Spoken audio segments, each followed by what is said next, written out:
This is one of the richest pieces ever written. Our production of Don Giovanni centers on this infamous 18th century nobleman who has seduced thousands of women. Commonly, this opera is often seen as being about male desire. And in our production, we're very much focusing on the women and what they want and what they desire. We spoke very early on when we were thinking about the character. It's like you can't deny the fact that the most beautiful music is written for him. But then, of course, there's the dark side too, which is his ruthlessness, his readiness to destroy anything that stands in the way of his own pleasure. Fidelio is Beethoven's one and only opera, and I'm collaborating with playwright and librettist Marcus Scott on new English dialogue that brings the story into 2018, and it's about Leah, a woman who disguises herself to infiltrate the prison where she believes her husband, Stan, a Black Lives Matter activist, has been wrongfully incarcerated. In our version, this corrupt warden has thrown Stan into off-the-record solitary confinement, and his wife is desperately looking for him. She is holding on by a thread to the hope that she will be able to save his life, and her love is what sustains her.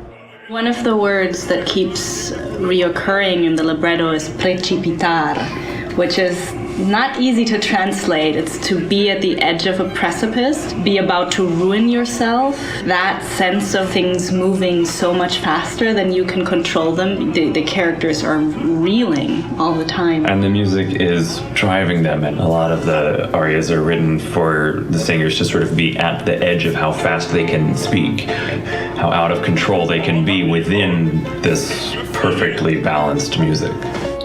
For me, Fidelio is really about hope in the face of despair and courage in the face of corruption. It's a story for our time. Leah is standing up to a man who is full of hate and full of fear and thinks he's all-powerful.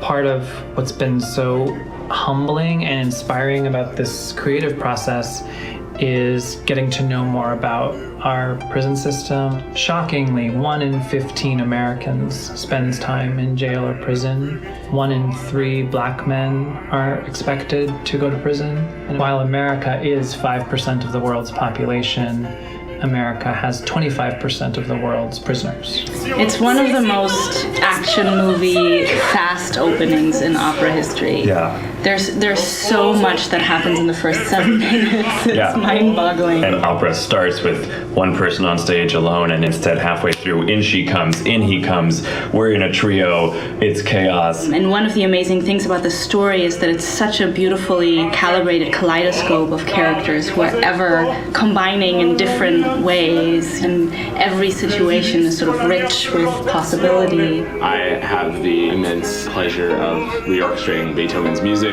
for 2 pianos, 2 cellos, 2 horns, and percussion. We're so used to seeing Beethoven as this god figure, and some of the music is absolutely stunning, and some of it Beethoven is trying to find his way in what can be a really tricky musical form. Leah is that heroine who keeps fighting, and Beethoven captures that in his music in such a noble way. I mean, he just, to me, is this universal humanist. He brings us together. He shows us what we as humans can be and can aspire to be.